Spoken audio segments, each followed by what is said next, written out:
മാന്യ സുഹൃത്തുക്കളെ, സമയപരിമിതി മൂലം ആരെയും അഭിസംബോധന ചെയ്യുന്നില്ല. ജൂലൈ 31 ചൊവ്വാഴ്ച രാവിലെയാണ് നമ്മൾ ഈ മുണ്ടക്കയിലെ ദുരന്തത്തെ പറ്റി ആദ്യ വാർത്തകൾ വരുന്നത്. വന്ന സമയത്ത് ഞാൻ നമ്മൾ ജോയിച്ചേട്ടൻ എന്ന് പറയുന്ന സേവേഷൻ ലിറ്റിൽ ഫൗണ്ടേഷൻ്റെ ട്രസ്റ്റിയായ ജോയിച്ചേട്ടനെ വിളിച്ചു. അപ്പോൾ ജോയിച്ചേട്ടൻ പറഞ്ഞു, സാറേ നമ്മുടെ ഗഫൂർ വെണ്ണിയോടിൻ്റെ മകളെ കല്യാണം കഴിച്ചിരിക്കുന്ന ഈ സ്ഥലത്താണ്, എന്താണെന്ന് അറിയില്ല, അന്വേഷിച്ചിട്ട് കാര്യങ്ങൾ പറയാം എന്ന് പറഞ്ഞു. പിന്നീട് മനസ്സിലാകുന്നത് ഗഫൂർ വെണ്ണിയോടിൻ്റെ മകളെ കല്യാണം കഴിച്ചിരിക്കുന്ന ആ വീട്ടിൽ നിന്ന് ഗഫൂർ വെണ്ണിയോടിൻ്റെ മകളും മരുമകനും രക്ഷപ്പെടാൻ കാരണമായത് അവർ ഗഫൂറിൻ്റെ വീട്ടിലേക്ക് വന്നതുകൊണ്ടാണ്. ഞാനത് പറയാൻ കാരണം ഇത് നമ്മുടെ ഒരു കുടുംബ പ്രശ്നമാണ്. ഞങ്ങളുടെ കണക്ക് സേവ് വെസ്റ്റേൺ ഗൾഫ് പീപ്പിൾ ഫൗണ്ടേഷൻ്റെ കണക്കെടുക്കുമ്പം മരണപ്പെട്ടത് 537 പേരാണ്. മറ്റൊന്നുകൊണ്ടുമല്ല, സർക്കാർ പറയുന്ന മരിച്ചവരുടെ കണക്കും സർക്കാർ പറയുന്ന കാണാതെ പോയവരുടെ കണക്കും സർക്കാർ പറയുന്ന അവയവങ്ങൾ കിട്ടിയവരുടെ കണക്കും കൂടി 537 പേരായി. അപ്പം അങ്ങനെ ഇതിനെപ്പറ്റി ഇങ്ങനെ ഒരു വിശകലനം നടത്തി നമ്മളിതെല്ലാം ഇങ്ങനെ ഫോളോ അപ്പ് ചെയ്തുകൊണ്ടിരിക്കുമ്പോഴാണ് ഞാനൊരു മാതൃഭൂമി ആഴ്ച നിന്ന് വരിക്കാറുണ്ട്. എൻ്റെ വീട്ടിലെല്ലാം ചൊവ്വാഴ്ച വരും. അപ്പം ഈ ദുരന്തം ഉണ്ടായ പിറ്റേ ആഴ്ച വന്ന മാതൃഭൂമി ആഴ്ചപ്പോൾ ഏതാണ്ട് ഇതിൻ്റെ പകുതിയോളം പേജുകൾ ഈ പറയുന്ന മുണ്ടക്കൈ ദുരന്തത്തെ കവർ ചെയ്യുകയാണ്. അതിൻ്റെ പേര് തന്നെ ഹരിതാനന്തരം എന്നാണ്. ഹരിതാനന്തരം, ഹരിതം കഴിഞ്ഞിട്ട് എന്ത് സംഭവിച്ചു. ഇതിനകത്തുള്ള പേജുകളും ഇതിനകത്തെ ലേഖനങ്ങളും വായിക്കുമ്പോൾ എൻ്റെ മനസ്സിലേക്ക് വന്നത് വർഷങ്ങൾക്ക് മുമ്പ്, വേണമെങ്കിൽ പതിറ്റാണ്ടുകൾക്ക് മുമ്പ് മാധവ് ഗാഡ്ഗിൽ കൊണ്ടുവന്ന റിപ്പോർട്ടാണ്. ആ റിപ്പോർട്ടിൻ്റെ ചർച്ചാവേളയിലോ ആ റിപ്പോർട്ട് തയ്യാറാക്കുമ്പോഴോ ഒന്നും നമുക്ക് ആർക്കും അതിനകത്തൊരു പങ്കാളിത്തമില്ലായിരുന്നു. അതൊക്കെ ഇങ്ങനെ മണ്ടയിലിരുന്ന് എഴുതി താവോട്ട് വിട്ട സാധനമാണ്. അപ്പം ഈ ഒരു സാധനം വന്നപ്പോൾ save western Gulf people foundation എല്ലാ ശനിയാഴ്ചകളിലും കൂടുന്ന ഗൂഗിൾ മീറ്റിൽ ഈ വിഷയം സജീവമായി ചർച്ച ചെയ്യപ്പെട്ടു. എന്തായാലും ഇതിൻ്റെ പ്രതിരോധം ഉണ്ടാകണം എന്നൊരു ചർച്ചയുണ്ടായി, എല്ലാവരോടും ബന്ധപ്പെട്ടു. അങ്ങനെ ഇരിക്കുകയാണ് തൃശ്ശൂർ ആസ്ഥാനമായിട്ടുള്ള ട്രാൻസിഷൻ ഗ്രൂപ്പ് എന്ന് പറയുന്ന ഒരു പ്രസ്ഥാനം മുണ്ടക്കൈ ദുരന്തത്തിൻ്റെ ബാക്കി പത്രം എന്താണ്, എന്തുകൊണ്ട് സംഭവിച്ചു, ഇനി എങ്ങനെ ഉണ്ടാകാതിരിക്കണം എന്നുള്ളതിനെപ്പറ്റി അവരൊരു വിദഗ്ധ സമിതി പഠിക്കാൻ തീരുമാനിക്കുന്നതായിട്ട് അറിയിക്കുന്നു. ഞാൻ എൻ്റെ പേര് വായിച്ചപ്പോൾ അതിൽ സഹദേവൻ എന്ന് പറയുന്ന ഒരു വ്യക്തിത്വത്തിൻ്റെ പേര് കണ്ടു. ഞാൻ ഈ മാതൃഭൂമി വായിച്ചപ്പോൾ അതിനകത്തും സഹദേവൻ എന്ന് പറയുന്ന ഒരു ആടെ പേര്. ഇതൊന്നും വ്യക്തിപരമല്ല കേട്ടോ. ജൈവ പാരസ്പര്യത്തിന്റെ പുതുബോധം K Sahadevan, emergency event database, അങ്ങനെ തുടങ്ങുക. അദ്ദേഹം ശാസ്ത്രീയമായിട്ടാണ് ഇതെല്ലാം വിശകലനം ചെയ്യുന്നത്. അപ്പോൾ ഈ ശാസ്ത്രീയമായി വിശകലനം ചെയ്യുമ്പോൾ ഇനിയും ദുരന്തങ്ങൾ ഏറ്റുവാങ്ങാൻ കർഷകർ നിന്നു കൊടുക്കേണ്ടത് വരും എന്നൊരു പൂർണ്ണ ബോധ്യത്തിന്റെ അടിസ്ഥാനത്തിലാണ് ഇതിന് ഒരു പ്രതിരോധം സൃഷ്ടിക്കേണ്ടത് അനിവാര്യമാണെന്ന് നമുക്ക് തോന്നിയത്. അങ്ങനെയാണ് നമ്മൾ ഈ വിഷയങ്ങളിലേക്ക് ഇറങ്ങിയത്. ഈ സഹദേവന്റെ പഠന ഗ്രൂപ്പിന്റെ പ്രഖ്യാപനത്തിന്റെ അന്ന് തന്നെയാണ് നമ്മുടെ സ്വാമിനാഥൻ ഫൗണ്ടേഷനിൽ ഒരു വിദഗ്ധ സെമിനാർ, എക്സ്പേർട്സ് സയന്റിഫിക് സ്റ്റഡി എന്ന് പറഞ്ഞ മറ്റൊരു വാട്സപ്പ് ഗ്രൂപ്പിലും വന്നു. അപ്പൊ അതിനകത്ത് നമ്മളിങ്ങനെ പേര് വായിച്ചപ്പം ജഗദീഷ് കൃഷ്ണസ്വാമി, ഇതൊന്നും പേരൊന്നും വ്യക്തിപരമായിട്ട് ആരെ ആക്ഷേപിക്കാനോ എടുത്തു ചൂണ്ടിക്കാണിക്കാനോ അല്ല, ജഗദീഷ് കൃഷ്ണസ്വാമി എന്ന ഒരാൾ അതിൽ പങ്കെടുക്കുന്നുണ്ട് എന്ന് മനസ്സിലായി. അപ്പം ന്യായമായിട്ടും നമ്മൾ ജഗദീഷ് കൃഷ്ണസ്വാമി ആരാണ് എന്ന് അന്വേഷിച്ചപ്പോൾ അദ്ദേഹം ആഗോളതലത്തിൽ പാരിസ്ഥിതിക അല്ലെങ്കിൽ പരിസ്ഥിതി സംഘടനകൾ നടത്തുന്ന ഗവേഷണ പഠന പ്രശ്നങ്ങൾക്കെല്ലാം നേതൃത്വം നൽകുന്ന ഒരു വ്യക്തിത്വമാണെന്ന് മനസ്സിലായി. അപ്പം ഈ ആഗോളതലത്തിൽ തീവ്ര പരിസ്ഥിതി നിലപാടുകളുള്ള സംഘടനകളെയൊക്കെ നയിക്കുന്നതും ഇംഗ്ലീഷിൽ ബിങ്കോ എന്നറിയപ്പെടുന്ന ഒരു വലിയ പ്രസ്ഥാനമാണ്. ബിങ്കോ എന്ന് പറഞ്ഞാൽ big international non governmental organisations എന്നാണ്. ലോകത്ത് നടക്കുന്ന എല്ലാ പരിസ്ഥിതി പ്രവർത്തനങ്ങളുടെയും ആണിക്കല്ല് ഈ ബിങ്കോയാണ്. അവരുടെ വിഷയം എന്ന് പറയുന്നത് ഏതെങ്കിലും വിധത്തിൽ പശ്ചിമഘട്ടം അടക്കമുള്ള സ്ഥലങ്ങളിൽ താമസിക്കുന്നവരെ ശാസ്ത്രീയമായ കാരണങ്ങൾ ചൂണ്ടിക്കാണിച്ച് കുടിയിറക്കുക. ശാസ്ത്രീയമായ കാരണങ്ങൾ ചൂണ്ടിക്കാണിക്കുമ്പോൾ ബദൽ കാരണങ്ങൾ പറയാനായിട്ട് കർഷകർക്ക് സാധിക്കാതിരിക്കുക. ഇത് ഒരുതരം എന്താ പറയുന്ന ഗൗരവമായ കുറ്റകൃത്യമാണെന്ന് തന്നെയാണ് ആഗോളതലത്തിൽ അറിയപ്പെടുന്നത്. അപ്പൊ ഈ പറയുന്ന കുടിയിറക്കലിനെ എങ്ങനെ കുടിയിറങ്ങിയ ശേഷം നമ്മൾ സമരം ചെയ്യുന്നതിനേക്കാൾ നല്ലത് കൂടി ഇറങ്ങാതിരിക്കാനാണല്ലോ നോക്കേണ്ടത്. അങ്ങനെ നമ്മൾ പഠിക്കുമ്പോഴാണ് ഇവരെല്ലാം അന്താരാഷ്ട്ര തലത്തിലുള്ള വിദഗ്ധരാണ്, നമ്മളൊക്കെ പ്രാദേശിക വിദഗ്ധര്. നമ്മളൊക്കെ അവർ മൈൻഡ് ചെയ്യല, കാരണം ആരാ ഹൂ ആർ യു എന്ന് ചോദിക്കും. അങ്ങനെ ഇരിക്കുമ്പോഴാണ് മറ്റൊരു സുഹൃത്ത് എനിക്ക് ഈ പുസ്തകം, ഇത് കൺസർവേഷൻ റെഫ്യൂജീസ് എന്ന് പറഞ്ഞ പുസ്തകമാണ്. ഈ പുസ്തകം പബ്ലിഷ് ചെയ്തിരിക്കുന്നത് മസാച്യുസെറ്റ്സ് ഇൻസ്റ്റിറ്റ്യൂട്ട് ഓഫ് ടെക്നോളജിയാണ്, MIT. ലോകത്തിലെ തന്നെ ഏറ്റവും വലിയ രണ്ടാമത്തെ തിങ്ക് ടാങ്കാണ് MIT. MIT പറയുന്നു ഈ ബിങ്കോ എന്ന് പറയുന്ന സ്ഥാപനം അടക്കമുള്ളവർ ചെയ്യുന്നത് മുഴുവൻ കിരാത പ്രവർത്തനങ്ങളാണ്, അത് വിധ്വംസന പ്രവർത്തനങ്ങളാണ്, ഇതിനെയൊന്നും ആരും ചോദ്യം ചെയ്യാത്തത് അവരുടെ സാമ്പത്തിക സ്രോതസ് കൊണ്ടാണ് എന്ന് പറയുന്നു. അതിനകത്ത് പെട്ടവരാണ് ഈ പറയുന്ന Conservation International, the Nature Conservancy TNC, World Wide Fund for Nature, Golder Foundation, പിന്നെ ലോകബാങ്കിന്റെ എൻവയൺമെന്റൽ സ്ഥാപനമായ ഗ്ലോബൽ എൻവയൺ ഫെസിലിറ്റി. ഇവരൊക്കെയാണ് ഇതിന്റെ പിന്നിൽ നിൽക്കുന്നതെന്നും ഇവരെന്തായാലും ഈ പറയുന്ന മുണ്ടക്കയിൽ എന്ത് സംഭവിച്ചു എന്നതിനെ പറ്റി അവർ നിശ്ചയിക്കുന്ന അജണ്ട വെച്ച് റിപ്പോർട്ട് ഉണ്ടാക്കുമെന്നും അത് സംസ്ഥാന സർക്കാരിന് മുമ്പിലും വേണമെങ്കിൽ കേന്ദ്ര സർക്കാരിന് മുമ്പിലും സമർപ്പിക്കുമെന്നും നല്ല ബോധ്യമുള്ളത് കൊണ്ടാണ് അവരെ ഒന്ന് തൊലിയുരിഞ്ഞ് കാണിക്കാനും എന്താണ് അവരുടെ പരിപാടികളെന്ന് ചൂണ്ടിക്കാണിക്കാനും നമ്മൾ ഇങ്ങനെ ഒരു മീറ്റിംഗ് സംഘടിപ്പിച്ചത്.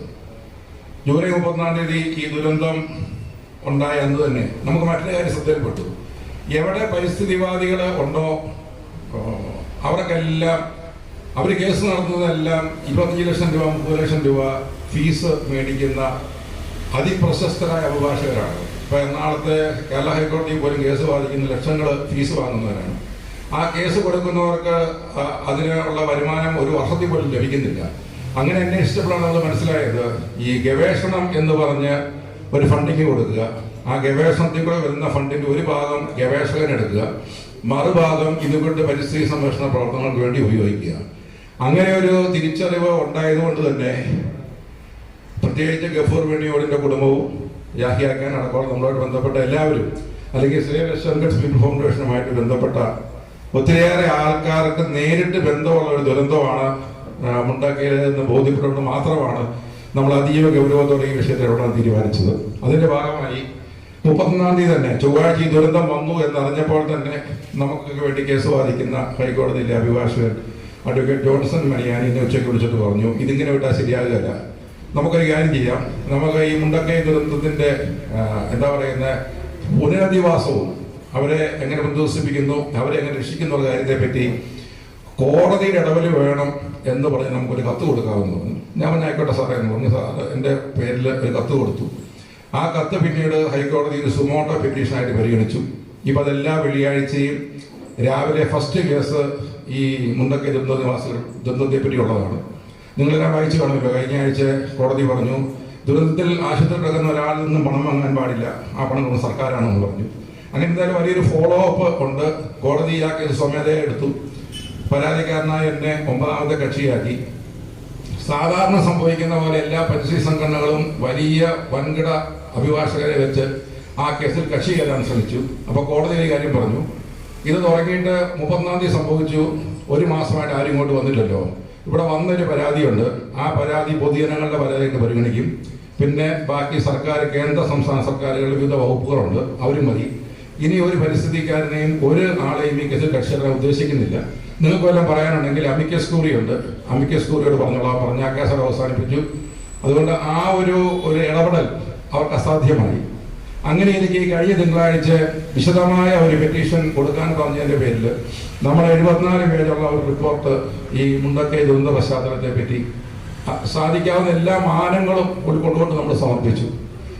ആ സമർപ്പിച്ചതിന്റെ അടിസ്ഥാനത്തിൽ നമ്മൾ ഈ 31-ാം തീയതി സ്വാമിനാഥൻ ഫൗണ്ടേഷന് ഞാൻ വ്യക്തിപരമായിട്ട് ഇമെയിൽ അയച്ചു. ഇങ്ങനെ ഒരു സമ്മേളനം നടക്കുന്നുണ്ടല്ലോ, ദുരന്തബാധിതരായ 537 പേരെ പ്രതിനിധീകരിച്ചുകൊണ്ട് കർഷകരുടെയും ദുരന്തബാധിതരുടെയും കാര്യങ്ങൾ പറയാൻ നമുക്കൊരു അവസരം തരണം, 10 മിനിറ്റ് തന്നാൽ മതി എന്ന് പറഞ്ഞു. ഇമെയിൽ അയച്ചു, തിങ്കളാഴ്ച അയച്ചു, ചൊവ്വാഴ്ച അവർ റിപ്ലൈ തന്നു. ഷക്കീര എന്ന് പറയുന്ന ഡയറക്ടറോട് സംസാരിക്കും, അവരുടെ ഫോൺ നമ്പർ തന്നു. ഞാൻ അവരെ വിളിച്ചു, അവരെടുത്തില്ല. ഞാൻ അപ്പോൾ അവർക്ക് ഒരു വാട്സപ്പ് മെസ്സേജ് അയച്ചു. ഈ 74 പേജ് റിപ്പോർട്ട് ഞാൻ അവർക്ക് മെയിൽ ചെയ്തിട്ട് പറഞ്ഞു, നിങ്ങൾ ഏത് ശാസ്ത്രജ്ഞരെയും കൊണ്ടുവന്നോ, ഏത് ആൾക്കാരെയും കൊണ്ടുവന്നോ, ഞങ്ങൾക്ക് പറയാനുള്ള കാര്യം ഒരു 20 മിനിറ്റ് കേൾക്കാൻ സമയം തരണം, ഞങ്ങളുടെ 5 പേർക്ക് അതിൽ പങ്കെടുക്കാനുള്ള ഒരു അവസരവും തരണമെന്ന് പറഞ്ഞു. ചൊവ്വാഴ്ച പോയി, ബുധനാഴ്ച പോയി, വ്യാഴാഴ്ച പോയി, അവർ മൊബൈൽ അറ്റൻഡ് ചെയ്യുന്നില്ല, വാട്സപ്പ് റെസ്പോണ്ട് ചെയ്യുന്നില്ല. വെള്ളിയാഴ്ച നമ്മൾ വീണ്ടും മെയിൽ അയച്ചു. അപ്പം അവർ പറഞ്ഞു ഞാൻ ലീവിലാണ്, മറ്റൊരാൾക്ക് മെയിൽ അയക്കാൻ പറഞ്ഞു. ഒഴിവൊഴിവുകൾ മാത്രമായിരുന്നു. ശനിയാഴ്ച നമ്മൾ ചോദിക്കുമ്പോൾ ഞാൻ കാണുന്നത് വാട്സപ്പിൽ പതിരിക്കുന്ന ഒരു വാട്സപ്പ് സന്ദേശമാണ്. അത് മറ്റൊന്നുമല്ല, ഇങ്ങോട്ടുള്ള അഡ്മിഷൻ കംപ്ലീറ്റ് ചെയ്തു, ഇനി ആർക്കും ഇവിടെ അഡ്മിഷൻ ഇല്ല, ആരെയും അങ്ങോട്ട് കയറ്റില്ല. രണ്ടാമത്തെ ഒരു മെസ്സേജ് എന്ന് പറഞ്ഞാൽ നിങ്ങൾക്ക് ആർക്കും ചോദ്യം ചോദിക്കാൻ അവകാശമില്ല, ഉത്തരം പറഞ്ഞാൽ മാത്രം മതി എന്ന രീതിയിലാണ്. അപ്പം എന്ന് പറഞ്ഞാൽ നമ്മുടെ ഒരു സാമീപ്യം അവർ പ്രതീക്ഷിക്കുന്നില്ല എന്ന് തന്നെയാണ് നമ്മൾ മനസ്സിലാക്കേണ്ടത്. ഇനി വീണ്ടും നമ്മൾ മുണ്ടക്കൈ ദുരന്തത്തിലേക്ക് വരുമ്പോൾ, മുണ്ടക്കൈ ദുരന്തം ഉണ്ടായത് മേപ്പാടി പഞ്ചായത്തിലെ 3 വാർഡുകളിൽ മാത്രമാണ്. ആ 3 വാർഡുകൾ ഉണ്ടായ ഒരു ദുരന്തത്തെ അവരെങ്ങനെയാണ് ഒരു വയനാട് ദുരന്തമാക്കിയത് എന്നുള്ളതിനെ പറ്റി നമ്മൾ ആദ്യം ചിന്തിച്ചില്ല. ആദ്യം നമ്മൾ വിചാരിച്ചു ഇതൊക്കെ നമ്മളെ സഹായിക്കാൻ വേണ്ടി കൂടിയതായിരിക്കും. നമ്മളെ സഹായിക്കാൻ വേണ്ടി കൂടിയതല്ല. മേപ്പാടി പഞ്ചായത്തിലെ 3 വാർഡുകൾ ഉണ്ടായ ദുരന്തം മേപ്പാടി പഞ്ചായത്തിന്റെ ദുരന്തമല്ല, വയനാടിന്റെ ദുരന്തമായിട്ട് ലോകത്തെ മുഴുവൻ അറിയിച്ചപ്പോൾ അവർക്കൊരു ഗൂഢലക്ഷ്യമുണ്ടെന്ന് ഞാൻ വ്യക്തിപരമായി വിശ്വസിക്കുന്നു. എൻ്റെ വ്യക്തി വിശ്വാസമാണോ, അത് സമൂഹത്തിന്റെ വിശ്വാസമല്ല.